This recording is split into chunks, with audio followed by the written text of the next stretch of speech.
O podcast sobre água do jornal Água e Ambiente do mês de abril é patrocinado pela Indáqua. O Fórum Biorresíduos volta a marcar a agenda no próximo dia 5 de junho no Porto. A terceira edição do Fórum Biorresíduos terá lugar no auditório do edifício Porto Inova Centro Empresarial. São muitos os temas em debate, desde logo os projetos que estão no terreno, mas também as soluções e caminhos identificados para a recolha de biorresíduos. Os exemplos que vêm de Itália. A valorização com a resposta à questão composto ou digerido. O mercado do biometano. E as soluções para os grandes produtores. Muitas razões para marcar presença na terceira edição do Fórum Biorresíduos. Uma iniciativa que tem o selo de qualidade Jornal Água e Ambiente. Não perca!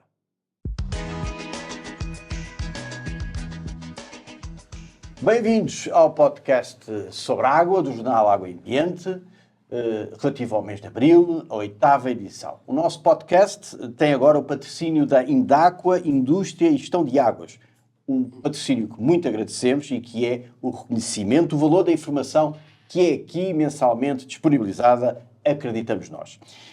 Neste episódio vamos conversar sobre as consequências da interrupção da legislatura para o setor da água.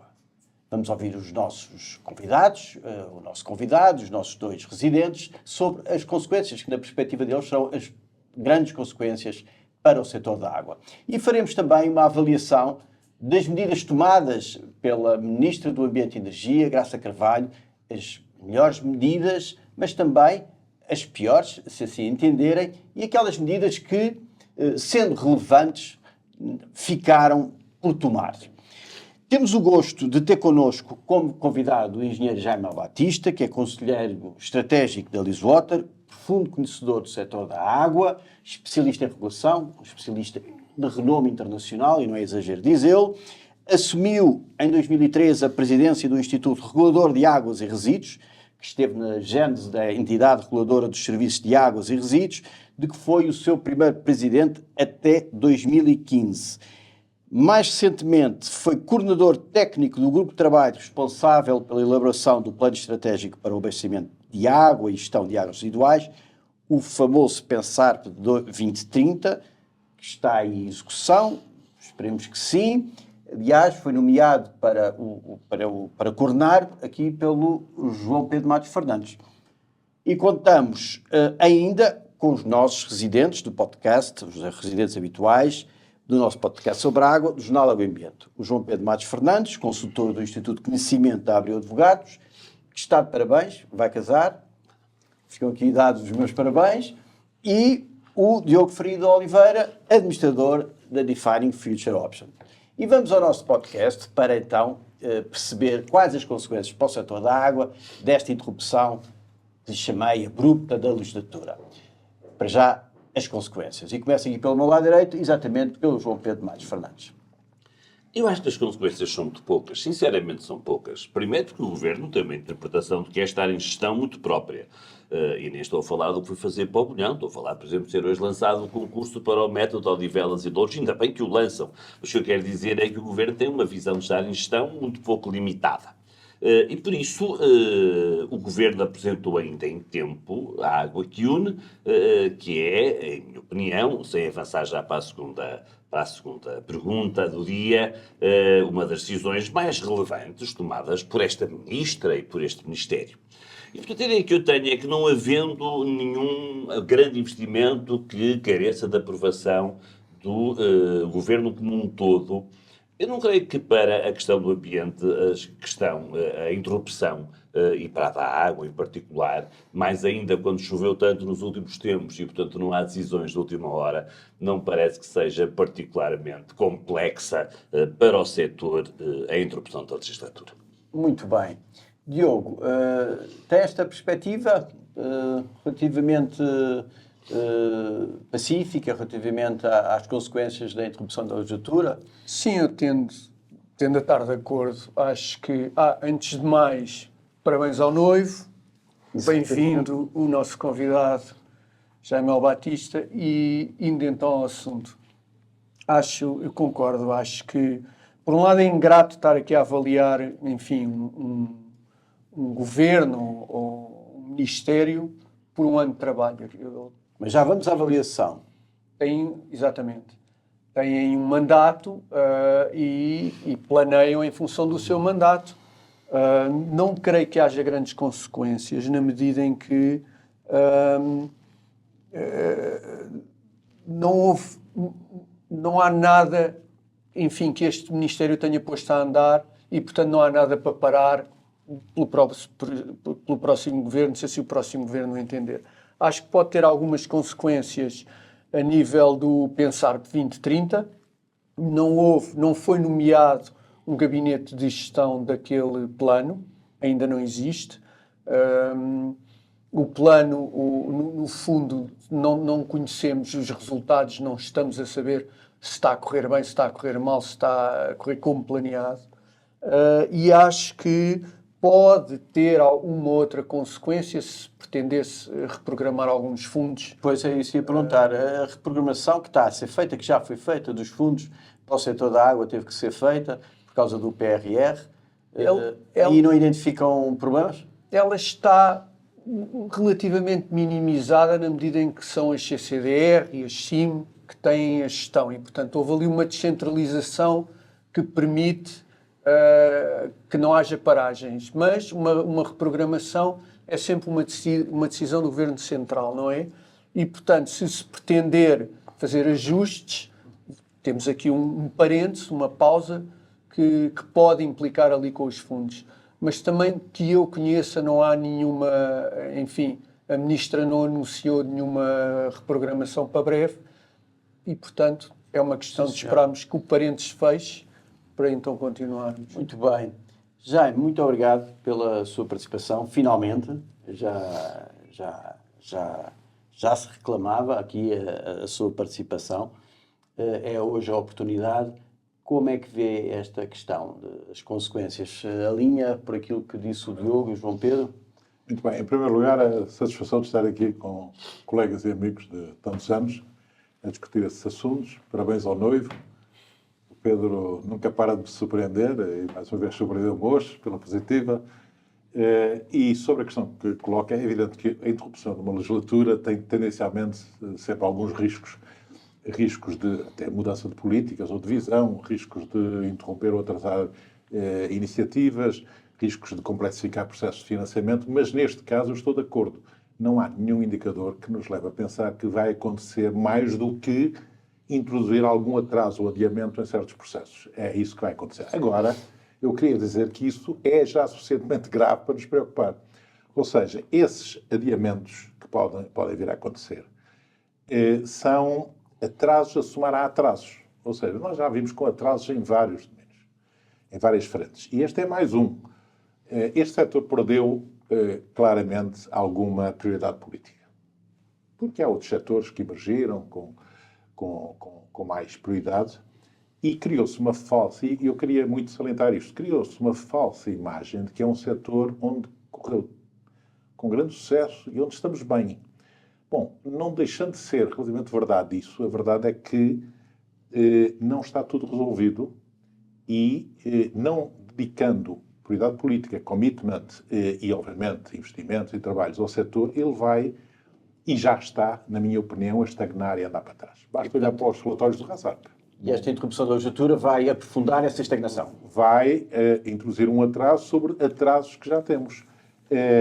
Eu receio mesmo dizer que aquele famoso milagre português, qualquer dia estaremos a falar da negligência portuguesa, que é nadar quase até à praia e morrer na praia.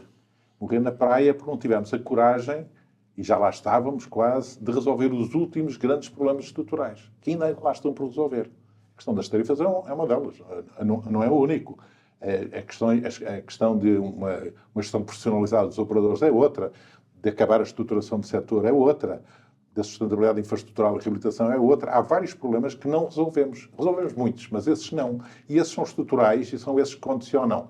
Damos o passo de consolidação e ficamos realmente uma referência internacional perfeitamente consolidada, ou andarmos naquela área de andarmos para trás nos próximos tempos. E, portanto, para mim a grande preocupação é um atraso, e é um atraso a sobrepor-se a outros atrasos, e mais do que o atraso, nós devíamos era encarar este setor novamente com um elevado nível de prioridade e temos a consciência que não temos os problemas resolvidos e que temos muito para fazer. Há investimentos vultuosos a fazer e temos que criar, digamos, um pacto dos atores do setor no sentido de lhe voltar a dar vida, que já teve mais do que tem agora, claramente. Muito bem, sim senhor. Primeira fase está. Agora vamos para as melhores, não nos vamos esquecer das piores e daquelas medidas que, calhar, são também muito relevantes, aquelas medidas que, sendo muito relevantes, não tiveram a oportunidade de ser tomadas. Então, usando agora mais tempo e indo, obviamente, ao setor da água, não falar só do setor da água, falar, de facto, do balanço que eu faço deste pouco menos de um ano do Ministério. Em primeiro lugar, dizer que é muito difícil fazer coisas. E, portanto, não é de esperar que em 8, 9, 10 meses se façam coisas particularmente relevantes. O que é fácil é desfazer coisas. E, nesse aspecto, tenho de reconhecer que esta Ministra teve o bom senso de nada ter desfeito. Isto é, aquilo que eram, nomeadamente, os instrumentos de planeamento que vinham atrás, estou-me a lembrar de eu pensar, porque ainda agora já foi falado pelo Diogo na primeira intervenção, todas essas coisas se mantiveram como instrumentos de referência. Este Ministério foi um Ministério que nasceu pequenino. Este Ministério, de facto, o ambiente, não digo a água, perdeu muita relevância política no contexto deste governo que acabou, que fica agora a cabo. De facto, foi um Ministério muitíssimo mais pequeno que os anteriores, com perdas que eu acho que são significativas em matérias que não estavam devidamente consolidadas. Eu dou o exemplo da gestão da floresta. O que é que eu quero dizer com isto? Quero dizer que algumas saíram do Ministério do Ambiente sem grande prejuízo. Estou a pensar, por exemplo, nos transportes coletivos e nos transportes metropolitanos. Eles saíram, objetivamente, do Ministério do Ambiente para voltar às infraestruturas, mas não ouvi nunca na voz deste Ministro das Infraestruturas nada que se opusesse ao sentido da descarbonização a que tem que servir estes mesmos transportes públicos, ou seja, já estava consolidada esta perspectiva da transição climática e, portanto, não houve problema em sair do Ministério do Ambiente. No caso da floresta, houve. No caso da floresta, houve, porque tudo aquilo que era uma política de gestão do território perderam-se mesmo. Mas a floresta saiu no tempo do Arco Cordeiro. Ainda no tempo do Arco Cordeiro. No tempo do Arco Cordeiro, a floresta manteve-se no Ministério do Ambiente. Não tenho mais pequena dúvida a esse respeito. Saiu agora para a agricultura. Bom, das coisas mais positivas e das coisas mais negativas. Olha, das coisas mais positivas que esta Ministra fez foi mesmo a revisão do PNEC e a ambição que ele tem. Acho que é, de facto, uma marca muito positiva. Das coisas mais negativas que este Governo fez foi a Lei de Solos. Esta ideia de que o território é uma coisa de que se pode e deve abusar para resolver problemas. E eu estou profundamente convencido que se o ordenamento do território estivesse dentro do Ministério do Ambiente, isto não teria acontecido. Da marca mais relevante é, sem dúvida, a água que une. Não vou dizer que ela só tem virtudes, mas há uma estratégia que vai além daquilo que havia, que agrega documentos diferentes, que lhe permite uma leitura conjunta, que tem certamente opções que são discutíveis, que tem lacunas, já as dissemos aqui, mas eu acho que é uma marca importante e manifestamente uma marca que fica. E não deixa de ser relevante, e com isso concluo, até também do lado positivo, tenho sempre o gosto em fazê-lo, que é a presença do próprio Ministro na apresentação desta Água que Une. Acho que se não retiro o que disse, este Ministério perdeu relevância no contexto do Governo, é muito importante ter o Primeiro-Ministro num momento destes, e muito significativo. João Pedro, acabaste por ser muito abrangente e olhaste para a política do ambiente como um todo e não só para a água, mas medidas que ficaram por tomar ou que deviam ter sido tomadas na água, identificas alguma em especial? Se quiseres, vou à minha primeira frase. É difícil fazer coisas. Eu não tenho uma razão para discordar daquilo que o Jaime disse. A questão das tarifas é, de facto, um problema por resolver e não houve avanço algum nesse sentido. Era de esperar que num ano que é um ano este de eleições autárquicas poder tomar medidas como essa com uma enorme dificuldade. E, portanto, aquilo que falta fazer é o que faltava fazer. Não sinto que tenha sido dado um impulso particularmente relevante, mas quero acreditar que depois das autárquicas, quem quer que esteja no Ministério, e como sabem eu tenho uma opção, não vale a pena sequer revelá-la, essa não é novidade para ninguém, ao contrário da novidade que já desta a meu respeito, direi que essas medidas têm mesmo de ser tomadas, porque a degradação dos sistemas não é uma coisa mirífica. A degradação dos sistemas vem mesmo aí se não forem tomadas essas medidas. Muito bem. Diogo? Ora bem, como é que eu vejo As melhores medidas, as piores as medidas melhores e e as as piores. medidas que ficaram por tomar. Sim, senhor. Como é que eu vejo? Vejo, em primeiro lugar, um Ministério que se focou muito em medidas estruturantes. Não houve grandes medidas conjunturais. Eu lembro-me que até começou com uma decisão conjuntural que teve a ver com terminar as medidas de restrição do abastecimento de água ao Algarve. Mal tomaram posse, ou pouco depois de terem tomado posse. Reduzido, não foi? Sim, havia um acordo em que havia uma série de medidas de restrição ao abastecimento. Não era só ao abastecimento, era o uso de água no Algarve. E este governo começou, digamos, com essa medida mais de contexto. Mas, de resto, todas as medidas ou todas as decisões importantes vão no sentido estruturante. A estratégia Água que Une, já foi aqui falada, é uma delas e das mais importantes, nomeadamente com a inclusão de anúncio de novas barragens, de remodelação de barragens existentes. A desalinizadora do Algarve vinha de trás, embora seja completamente estruturante também. A devolução de algumas competências ao regulador, nomeadamente naquilo que se refere à fixação de tarifas por parte dos municípios que não cumprem a legislação. Enfim, muito pouco reformista também, um Ministério pouco reformista, não entrou, tal como Matos Fernandes disse, a querer mudar, a dizer que estava tudo mal feito, a alterar, enfim, que acaba sempre por ser, acabar sempre num passo atrás, não é? Muito pouco reformistas. Eu creio que assim a reforma digna de decisão foi a criação da Agência para o Clima, e a revisão do Plano Nacional de Energia e Clima, mas de resto não foi um ministério reformista. Eu digo isto inclusivamente pela positiva, no sentido que, enfim, nós precisamos mais de estabilidade do que estar sempre com avanços e recuos. E finalmente, acho que foi um ministério muito focado no investimento. O foco deste ministério foi direcionado para o investimento.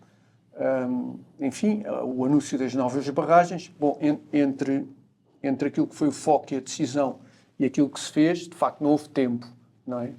Mas o anúncio de novas barragens, o anúncio da remodelação de barragens, uma estratégia com 5 mil milhões de euros até em 2030. cima dos 5 mil milhões que já estavam inscritos no Pensar 2030. Tivemos a oportunidade de falar disso da última vez, onde eu inclusivamente questionei, continuo a questionar se esse dinheiro efetivamente está disponível para o setor do ambiente. Mas eu diria que estas foram, enfim, a minha avaliação pela positiva. Pela negativa, de facto, não houve muita coisa.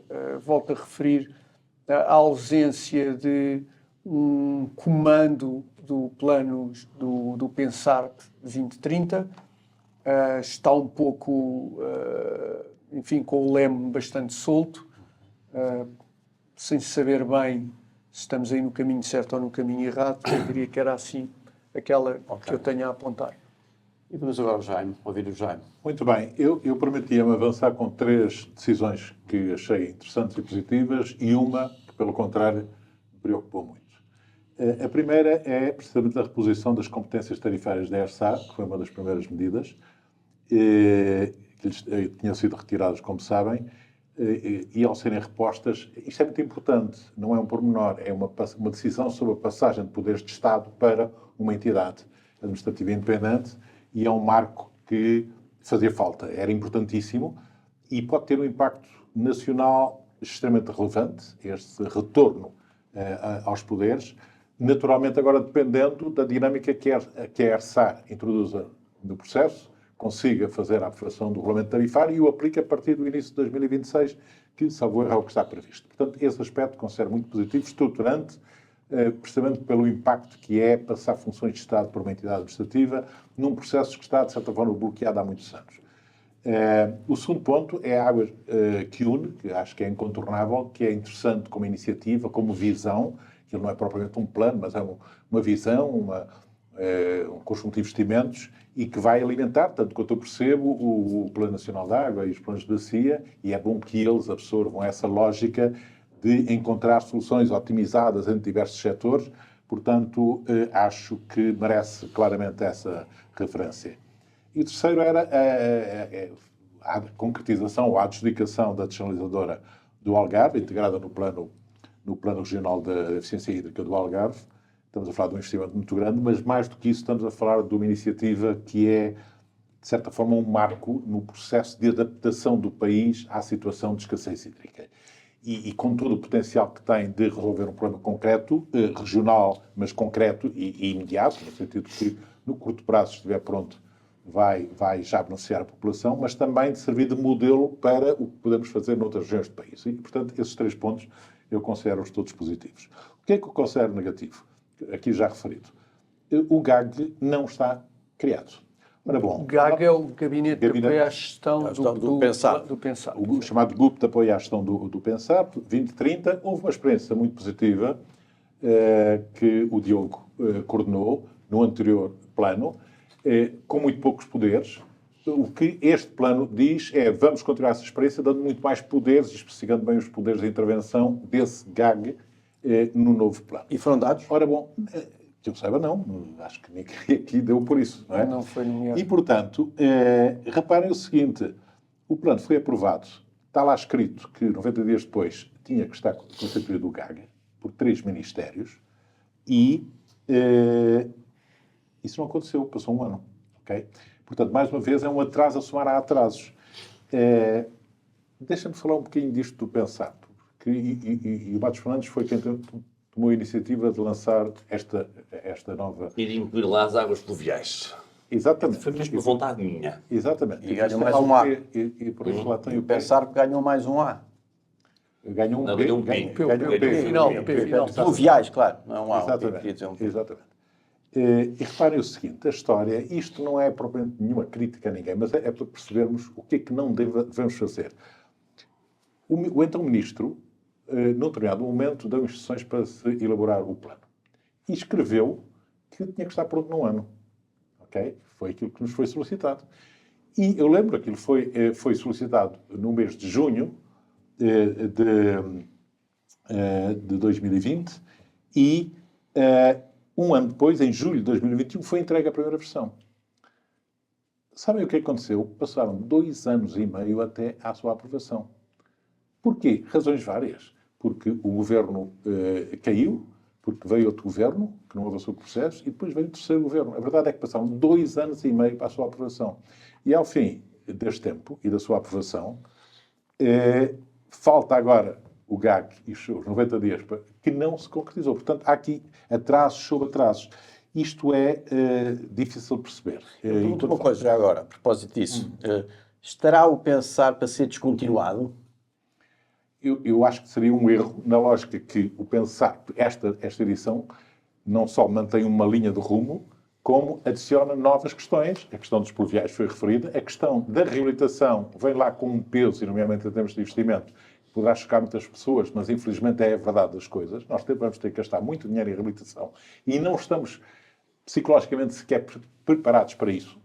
E, portanto, é fundamental termos estas linhas de orientação, esse tipo de bússolas para se perceber onde é que que o problema não está resolvido e onde é que nós temos que apostar. Não é só nos tarifários, é na reabilitação, é disso tudo. Portanto, eu diria que seria um erro tremendo acontecer isso.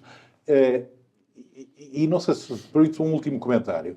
Esta cultura de nós irmos arrastando este tipo de soluções, que não nos traz vantagem nenhuma e que é difícil de perceber, é mais generalizada. Outro aspecto que me choca, a questão das tarifas. E todos nós vivemos isso. A Lei da Água é de 2005. Não estou enganado, para não? 2005. A Lei da Água tem lá um artigo que diz que o Governo tem um ano para definir as regras tarifárias para este setor. Passou um ano, passou 2, 3, 4, 5, até 10. Quase até 10. Passou uma década. E os governos não fizeram. E depois um dia passaram essa função para o regulador. Eu ainda lá estava. E o relator fez um primeiro draft para discussão e depois, não me perguntem, não aconteceu nada durante 6 anos. Estamos em 2014, certo? 2014. E depois passaram mais 6 anos sem o regulador não conseguir concretizar aquilo. Ao fim de 6 anos, o governo foi lá buscar esse poder outra vez. Por razões que não vamos agora aqui discutir. Não foi o governo, foi a Assembleia da República. Exatamente. Já ouvi isso 3 vezes. Já a terceira achei que ia dizer qualquer coisinha. Foi só o isso que eu quis dizer. Sublinha sempre, não é o culpado. Mas eu percebo, e eu julgo que... Em primeiro lugar, não me choca rigorosamente nada essa decisão. Pergunto o que é que aconteceu de mal por causa dela e o que é que já aconteceu de bem quando a reverteram. Mas há uma coisa que é factual. O Partido Socialista não tinha maioria no Parlamento e precisava de que outros partidos o apoiassem. E nas negociações que acontecem sempre para haver um orçamento, mesmo quando é a AD que está no governo, não é? Um partido, o Partido Comunista Português, quis que assim fosse e assim foi. Aconteceu alguma coisa de mal? Nada. Houve alguma proposta da ERSAR que fosse recusada por algum governo depois disso? Nenhuma. Portanto... Mas, exatamente, o que eu queria dizer é, há um governo que faz uma lei da água, diz que ao fim do ano tem que ter as regras definidas e passam 10 anos quase. Entrega depois a bola ao regulador, que arrasta isso por 6 anos e que nada faz. Um dia tiram-lhe esse poder. Quem tirou o poder também não fez. Durante 3 anos não fez. E agora volta a dar o poder. Isto faz lembrar um pouco aquele jogo da bola, em que temos a bola uns aos outros e nada se resolveu. Há aqui um bom ponto. Isto é realmente preocupante, porque estamos a falar de um aspecto estrutural que ou acreditamos nele ou não acreditamos. Se não acreditamos, o melhor é dizer não há regulamento nenhum, este país não precisa de regras para isso. Se acreditamos, temos que resolver um problema que se arrasta há, sabem quanto? 20 anos. Esta questão, este ponto, enquanto essa teve o poder, teve durante 6 anos, esse poder também Não foi, sei nada se fez. E o que lhe foi retirado, desculpem lá, aquilo que foi retirado foi a capacidade de fixar as tarifas no final. Mais nada. Ninguém retirou nunca a ERSAR a responsabilidade e a obrigação de preparar o regulamento tarifário. Não houve, nada mudou. Se agora quem está à frente do ERSAR acha que essa competência lhe voltou e o pode fazer, olha que bom que o faça, mas nunca ninguém lhe tirou. E tem 6 meses para o fazer. E ficamos todos a... Portanto, o regulamento tarifário deverá aparecer este ano. Se ele é para aplicar em 2026, de acordo com o que está escrito, temos 2025 para fazer. Duvido que seja, pelo menos em janeiro. Acredito que seja em 2026, mas não há de ser em janeiro. Pedro, eu não estou tão preocupado porque quem é que esteve... Eu estou preocupado, é um país que leva 20 anos a arrastar uma situação que está escrita na lei da água. Quer dizer, se nós queremos ser um país eficiente e desenvolvido, não podemos ter esse tipo de situações. Estou a dar o exemplo e há outros, não é? Portanto, a questão do PENSAP, agora voltando ao PENSAP, também não podemos arrastar mais o GAG, porque, obviamente, um plano é fácil de fazer. Desculpa, não é fácil porque dá muito trabalho, mas é a parte mais fácil de fazer. A difícil é implementar, como é óbvio.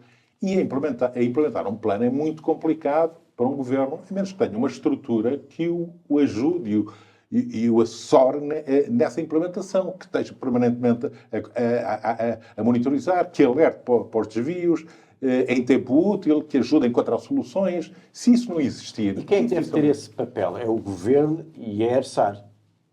E era o tal grupo de apoio à gestão, o famoso GAG. Certo, mas não havendo o grupo de apoio à gestão, havendo o grupo, as entidades que devem puxar pelo PENSAP... Se me pergunta a opinião, eu digo claramente. A ERSAR tem sempre uma obrigação de acompanhar o setor e as suas estratégias. Portanto, a ERSAR terá sempre isso.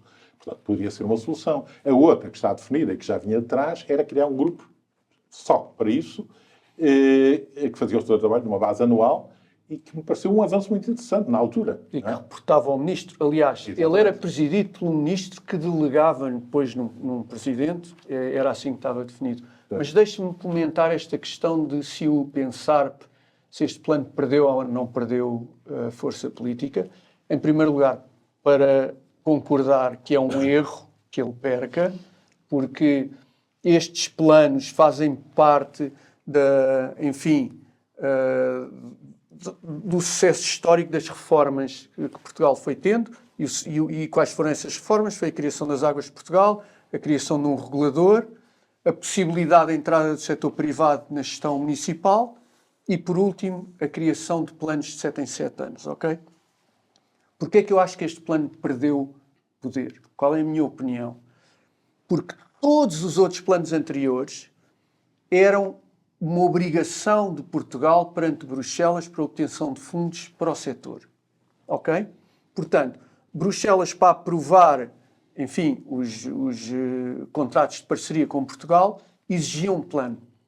E ao exigir o plano, Portugal tinha de apresentar aquilo que eram as suas prioridades para os 7 anos e depois tinha de gastar o dinheiro em conformidade. Este é o primeiro plano que aparece sem ser uma exigência de Bruxelas. Bruxelas não pediu, ok? Nós fizemos, e muito bem, na altura com o Matos Fernandes como ministro, por vontade própria, porque achámos que era importante. Mas deixámos de ter uma obrigação. E no dia que perdemos essa obrigação, foi o dia que eu acho que estes planos perderam poder político, ok? E só para terminar, só para concluir. E, portanto, eu acho que o atraso de 2021, que foi quando o plano foi terminado, até à sua aprovação em 2024, e a não constituição do GAG, vem de uma falta de compromisso, digamos assim, do governo perante um plano, quando nos outros aquilo era mais do que um compromisso, era uma obrigação. Deixa-me dizer duas coisas. A primeira, num gesto até raro em mim, que é dar uma modéstia, dizer o seguinte: é verdade que ninguém pediu pensar. É verdade que quando juntámos as águas pluviais, acho que isto fazia mesmo todo sentido da perspectiva daquilo que são as alterações climáticas e as suas consequências, sem termos qualquer expectativa que algum dia Bruxelas pusesse aqui dinheiro. Mas é também verdade que nós estávamos à espera que Bruxelas pedisse o plano, por isso é que mandamos fazer naquele tempo, é só isso que... Eu ia dizer isso. Mas não entregaram, porque ele acabou de só ser aprovado em 2024. Quando encontras a virtude da adjudicação da desalinizadora, estás a fazer um exercício difícil, porque de facto não consegui encontrar qualquer relação entre o mérito desta ministra e a desalinizadora. Estava ali no dia em que as águas do Algarve assinaram o contrato, porque é a mesma coisa que veio muito de trás, teve muitos embaraços pelo caminho, mas os embaraços foram resolvidos não por mim, mas no tempo do Vasco Cordeiro. Como tu próprio disseste, é muito bom que um governo não trave coisas boas que vem de trás. Somente esse mérito. Ok? Sim, ok. Ok? Podia-se ter sido desviado o dinheiro para outro. Portanto, eu concordo contigo, já vinha atrás disso, é óbvio, é factual. Agora, pelo menos não travou e adjudicou ou criou as condições para adjudicar. Muito bem. Ok? Agora,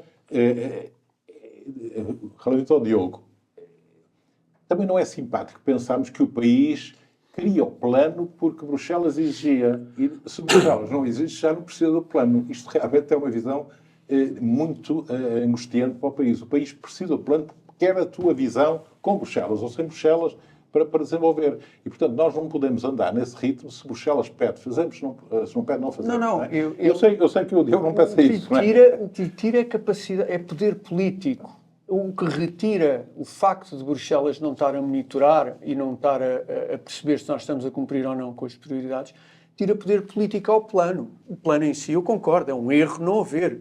É um erro não lhe dar andamento e poder. Mas é verdade que retira poder político. A partir do momento, eu acho que o grande pontapé que é dado no pensar tem a ver não com a regionalização dos fundos, de forma alguma, mas com a fragmentação dos fundos município a município, com aquilo quando nós éramos jovens se chamava a fefização. Isto é, não há qualquer perspectiva de trabalho em conjunto, não há qualquer perspectiva de mérito relativamente a quem faz bem por comparação a quem faz mal. Não. Faz-se aquilo que a minha mãe chamaria uma barrela geral, não é? Distribui por todos, dar tempo, uns fazem mais pressa, outros fazem mais devagar. Mas eu acho que foi aí que saiu o grande tiro no plano. Foi quando se fefizaram, isto é, distribuir de acordo com aquilo que eram as regras do FEF, que era o dinheiro que os municípios tinham da lei do Orçamento de Estado. Acho que aí é que foi feito o grande erro. Mas isso também não é uma consequência da passagem do PO-SEUR para a De todo, CCDR? Diogo, em minha opinião, de todo.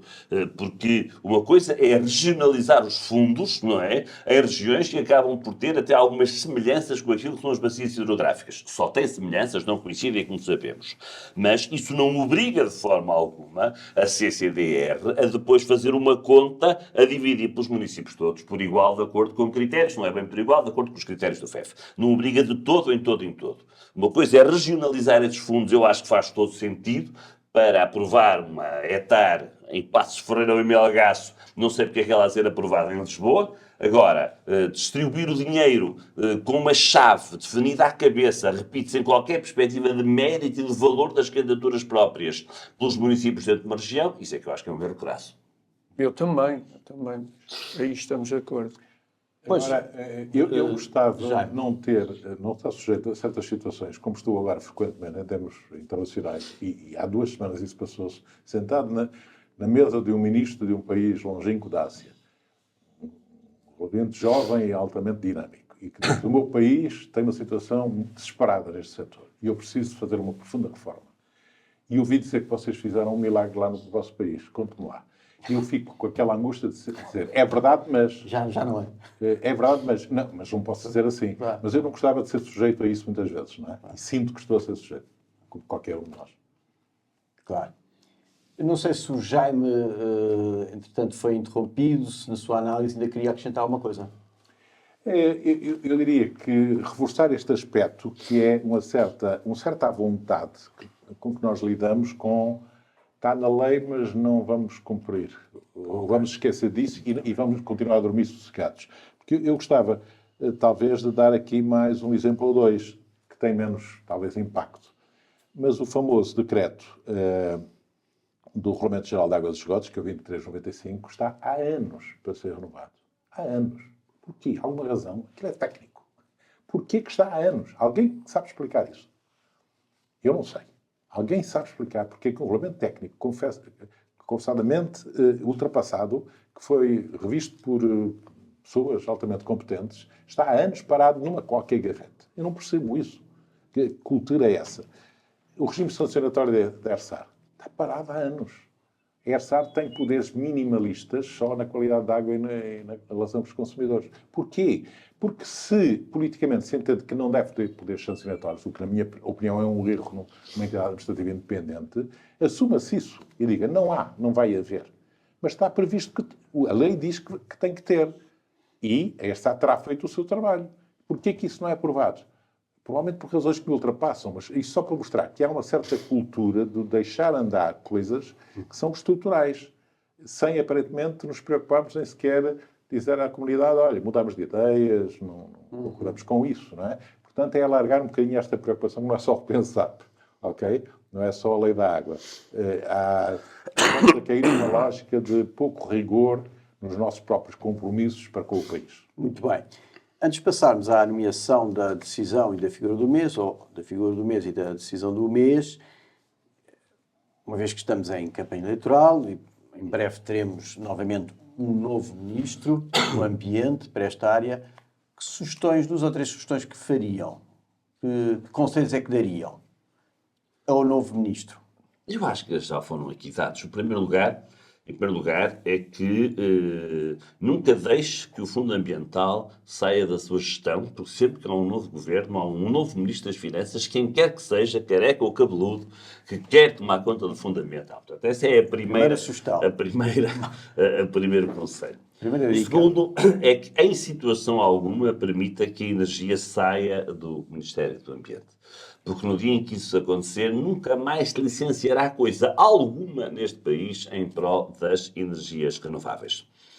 E o terceiro é que é fundamental que o recurso solo volte a estar dentro do Ministério do Ambiente. E nós sabemos que o recurso solo que interessa aqui, para o que eu estou a dizer, não é o recurso subsolo, esse está, é mesmo o recurso solo. E por isso eu acho que é essencial para haver uma política de combate às alterações climáticas, uma política de valorização do território, que o ordenamento do território e a floresta voltem para dentro do Ministério do Ambiente. Muito bem. 3 dicas bem oportunas que não estavam no plano nem no alinhamento deste podcast, mas que vêm de uma autoridade que já exerceu as funções que exerceu neste país. E o Bem Diogo? oportunas. Eu acrescentaria a resolução dos problemas estruturantes das águas de Portugal, nomeadamente o déficit tarifário. Acho que todos os governos, todos sem exceção, estão a empurrar com a barriga para a frente o problema. Ok? Eu fiquei com barriga até durante esse tempo. E deve ser... Era um rapaz magro. Há ali uma altura, não estou a ser completamente justo com o Moreira da Silva, porque há ali uma altura, de facto, em que o problema foi temporariamente resolvido, ou pelo menos estancado, o crescimento do déficit. E a que é que se deve o déficit? No Assim, papel, para no quem nos papel. está a ouvir O perceber, déficit- Só no papel. No papel foi. a quem é que se deve? O déficit tarifário. A quem é que se deve? O déficit tarifário é algo natural, por um lado, mas conjuntural, por outro. É natural porque, de facto, aquilo que se está a fazer são investimentos hoje que não podem ser pagos pelas pessoas hoje, porque são investimentos muito grandes, e então há uma, digamos, planificação das tarifas de maneira a que elas não sejam muito altas para esta geração e que possam ser pagas ao longo das futuras gerações.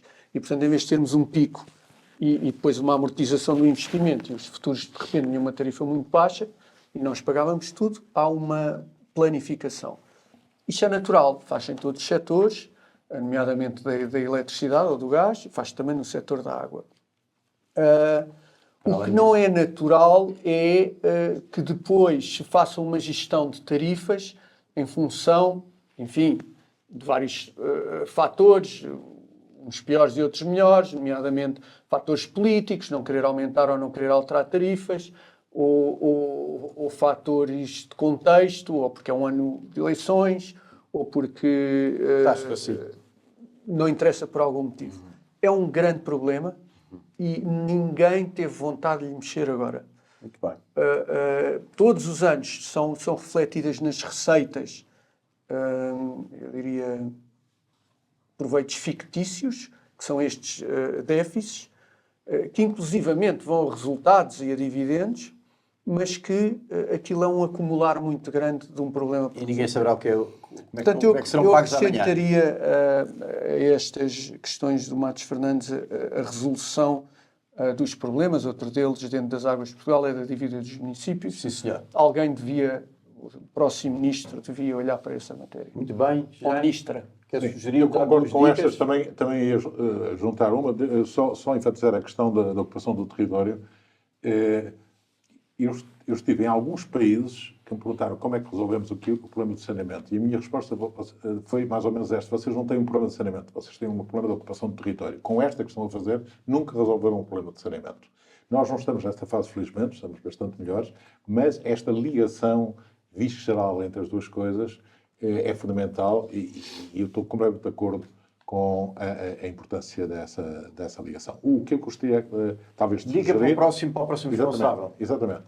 Era que, talvez, se o governo quiser fazer, este ou outro, quiser fazer, digamos, a divulgação de planos, que a faça modestamente, mas que invista fortemente em vir prestar contas desse plano anualmente à sociedade portuguesa. Ou seja, que dê relevância, uma vez por ano, vir dizer o nosso plano X andou, não andou, desenvolveu, não desenvolveu, cumpriu, não sei, e eu estou aqui, eu, o governo, estou aqui para dar a cara pelos sucessos e insucessos. É aí que temos que investir, na parte de implementação dos planos, mais do que no anunciar dos planos. Muito bem. Um podcast à atenção do próximo responsável pelo ambiente em Portugal. Melhor informação do que esta é difícil. E vamos então agora à parte final. Decisão, podemos falar da decisão e depois da figura do mês. Começo pelo João Pedro. João Pedro, decisão do mês e figura do mês. A figura do mês por ser o descanso do guerreiro, para mim é o Pimenta Machado. Talvez tenha sido o mês em que menos o vimos, porque foi o mês em que, de facto, finalmente choveu. E já agora, onde, no contexto daquilo que foi o fechar da própria estratégia Água que Une, parece muito evidente que ele foi o olhar ambientalista que muito me satisfaz, e que acabou por matizar e por reduzir aquelas que eram algumas preocupações que nós tínhamos aqui, discutimos aqui, não tínhamos só aqui, sobre o papel que outros setores, nomeadamente a agricultura, poderiam ganhar. A decisão do mês é a prova que, de facto, as alterações climáticas são mesmo marcantes, que é o facto da Ministra do Ambiente ser a cabeça de lista por Faro. É cabeça de lista por Faro porque choveu. E, portanto, eu acho isso, de facto, uma prova de que as alterações climáticas são mesmo importantes no nosso dia-a-dia. Muito bem. Diogo. Muito bem. Eu aproveitava o Jaime Batista estar aqui para dizer que a decisão do mês para mim é a criação da Lusorreg.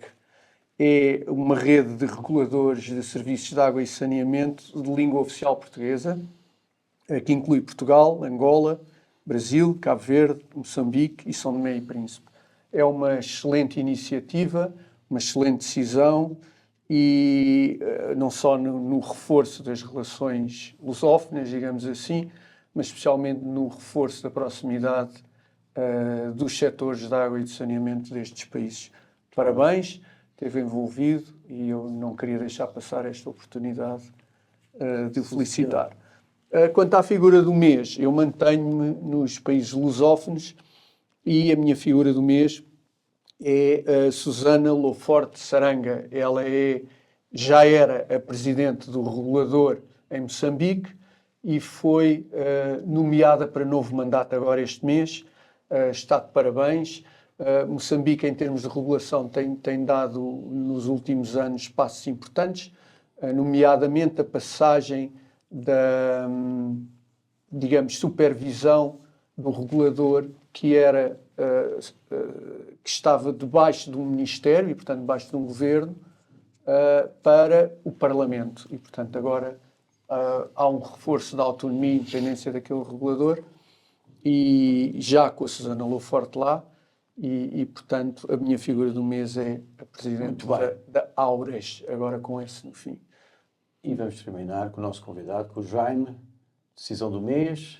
Bom, a decisão do mês, o Diogo tirou uma decisão do mês. Palavra. Mas pode-se Mas eu ia... Já eu agradeço. muitas vezes. Nós já nos repetimos muitas vezes. Enfim, exatamente, vou acrescentar uns pontos sobre isso.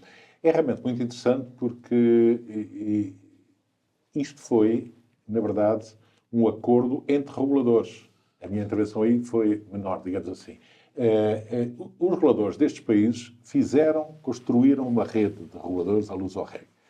E é impressionante pensarmos que esses reguladores servem ou ajudam a servir 300 milhões de habitantes no mundo. Ou seja, aquilo que se conseguir fazer numa rede dessas de positivo para melhorar o papel desses reguladores, que nesse conjunto temos reguladores mais avançados e menos avançados, como é natural, o que conseguirmos fazer de delta de melhoria pode beneficiar 300 milhões. Não é uma pequena comunidade, é uma grande comunidade.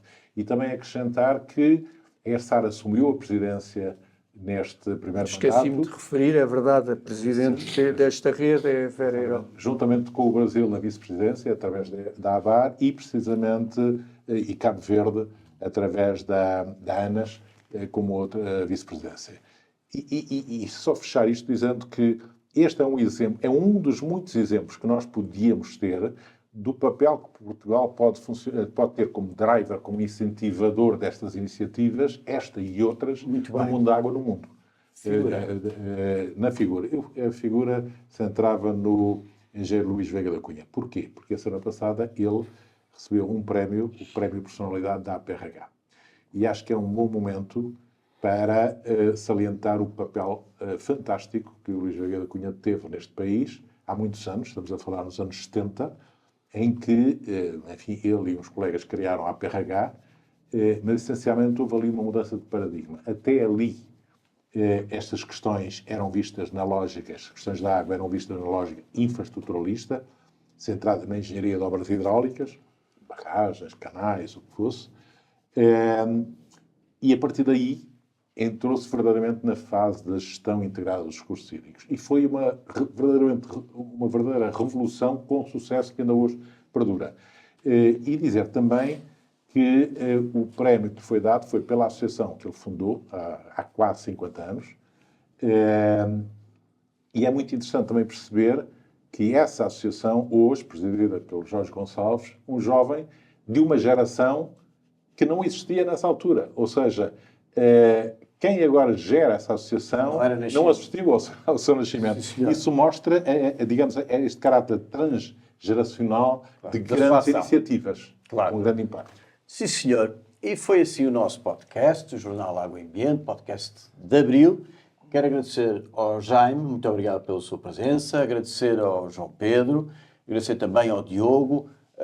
Voltamos no próximo mês. Lembrar que este podcast, Água, tem agora o patrocínio da Indaco, a Indústria e Gestão de Águas. Até ao próximo mês de maio. Muito obrigado.